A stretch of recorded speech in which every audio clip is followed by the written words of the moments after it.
Yo, listen up, here's a story about a little guy building an X6 cubed. I'm just kidding. I don't know why I did that. You guys probably didn't want to hear that, but whatever. It's on the YouTube now. Can't take that back.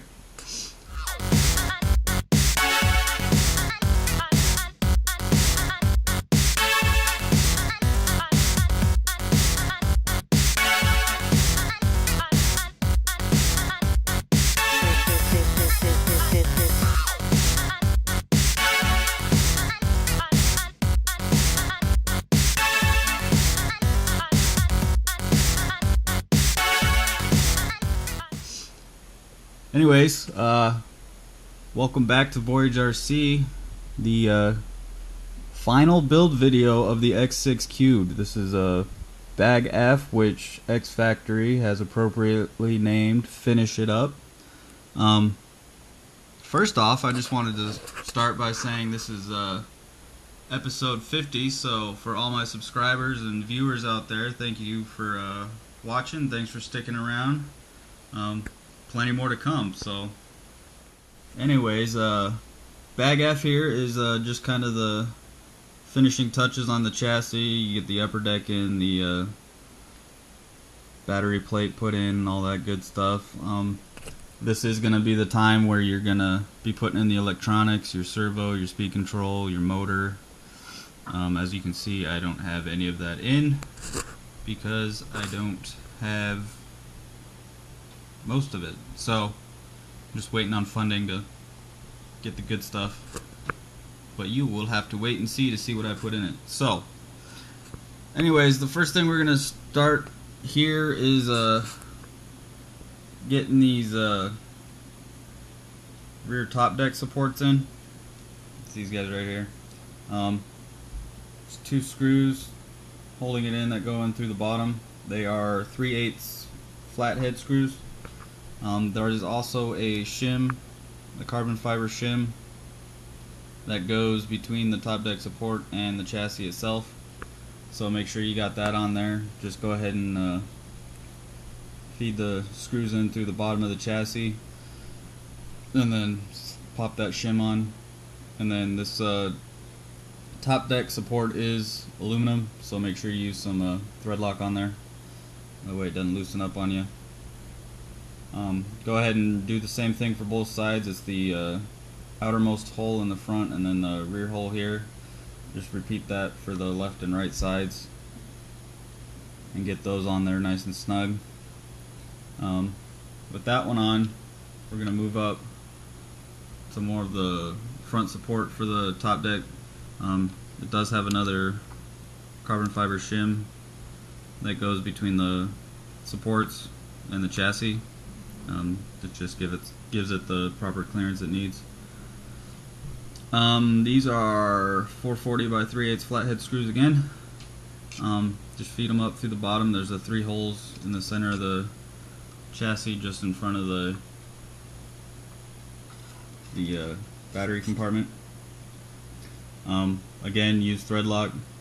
I found it easy that if you have some shock shaft pliers, you should be able to hold on to those supports pretty well with those to tighten them down. If not, just use your hands or some pliers with some paper towels to keep from marring the surface. But just get them tight down in there using thread lock and everything. That's just 1, 2, and 3. Kind of getting this whole thing set up to mount the top deck and the battery support and all that. So with those on, we can then, again with the 440 by 3/8 flathead screws, on all 4 corners of the battery tray, feed them up through the bottom. These ones are going to use a washer below the standoffs, between the chassis and the standoff. So just get those washers on there, and then you can go ahead and screw the standoffs down, tighten them down. Again, thread lock. All these standoffs are aluminum, so you want to make sure to get them nice and tight and secure with thread lock so they don't loosen up on you. With With all those standoffs on, you should have the 4 on each corner for the battery tray, and then the 3 in the front for the top deck supports. With all those on, we're going to get the battery brace all set up. This is going to involve mounting these posts to it. These are what kind of secure the battery in there and keep it from sliding around, because you do have plenty of room even with a saddle pack to adjust the weight forward or rear. I'm going to be using a saddle pack all the way forward for my starting setup, so I've got the one on each side of the rear, and I did put the battery in and I adjusted them to where they need to be, but just feed the screw down through the grooves here, and then you can tighten down the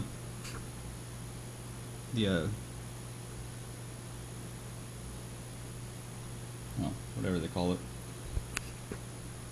battery strap or whatever. Anyway, these post things here, you can go ahead and tighten them down. If you're doing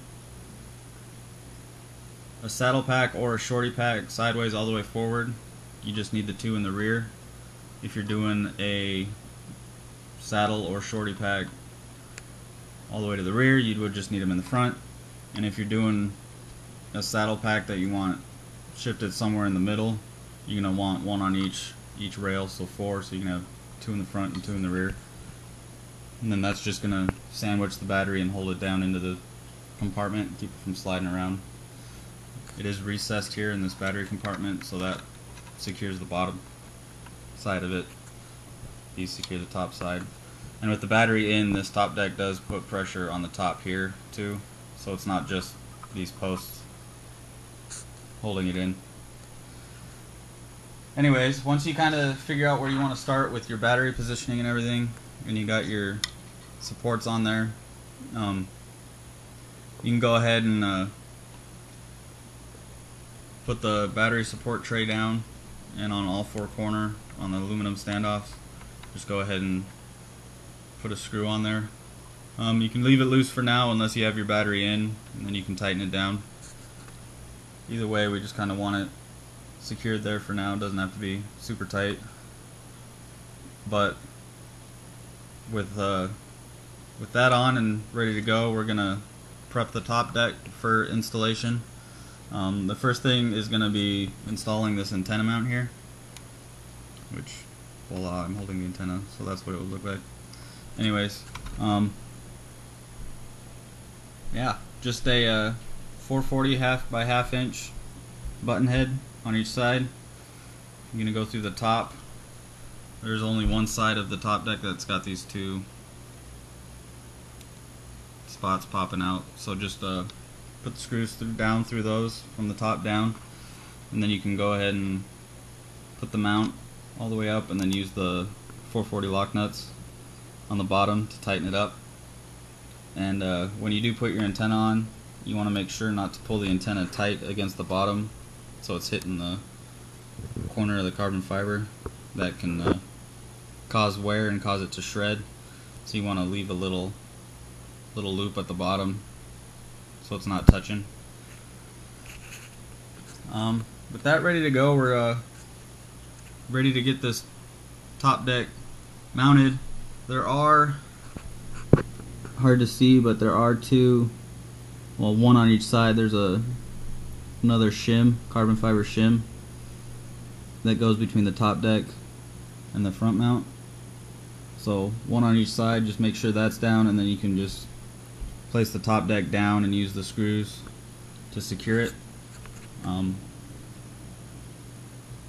The 2 screws on the front mount on each side, plus these 3 in the middle here, are all 440 by 3/8 cap heads, and then the 2 in the back, you're going to use 440 by 3/8 button heads.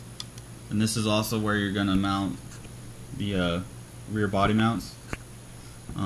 Basically just put the body mount on the screw, and then you can screw down and sandwich the top deck on the rear top deck supports. When you're doing the body mounts, for lining them up, you're gonna want to make them at 90 degrees to the chassis, not 90 degrees to the top deck support. If you did 90 degrees to the top deck support, they'd be sitting slightly rearward. So 90 degrees to the chassis, that'll give you proper alignment with the body and allow you to mount it properly. I know some guys just use Velcro for the body, so you'd put Velcro up here, and then I'm assuming they'd put Velcro probably on this top deck support, but I'm just going to use the body post. That's easier that way. Might do Velcro in the front and body post, or yeah, body post in the back. So that is pretty much it, other than the electronics. You want to make a note that some servos are a little big in the front, so you're going to have to shave down this area right in here a little bit. X-Factory mentions it in the manual, and they do state that there's plenty of extra meat there. It's not going to cause anything to break by shaving it down a little bit. So just do that if you have to. If the head on your servo is a little too wide to slide in there. I think most of them probably are. So just go ahead and shave down a little bit. Shouldn't take much, just enough to get it in there. These are the servo mounting holes here. So you can just bolt that down and then put the ESC where you want, which is a good spot for it. It's right behind the servo, which would be right in here. Transponder on the servo, etc., etc. Motor is very simple. It's just like mounting up a motor to any other chassis you've done. Just the two screws go through here, sandwich the motor in, adjust your gear mesh and everything. Once you get all that in, you're pretty much ready to rock and roll. Just get the wheels on it, get all your electronics set up before you go out for your maiden voyage, then you're just ready to rock. So thanks for watching. I do plan on doing a kind of overall build review for the kit, so stay tuned for that. You can see over here I've got the body all cut out, ready for paint. Don't know exactly what I'm going to do yet, but I think I have a pretty good idea. So stay tuned. Thanks for watching. Subscribe if you haven't already. Got any comments, leave them down below, and hit that thumbs up button if you like the video. Thanks for watching VoyagerCC, and stay tuned for more.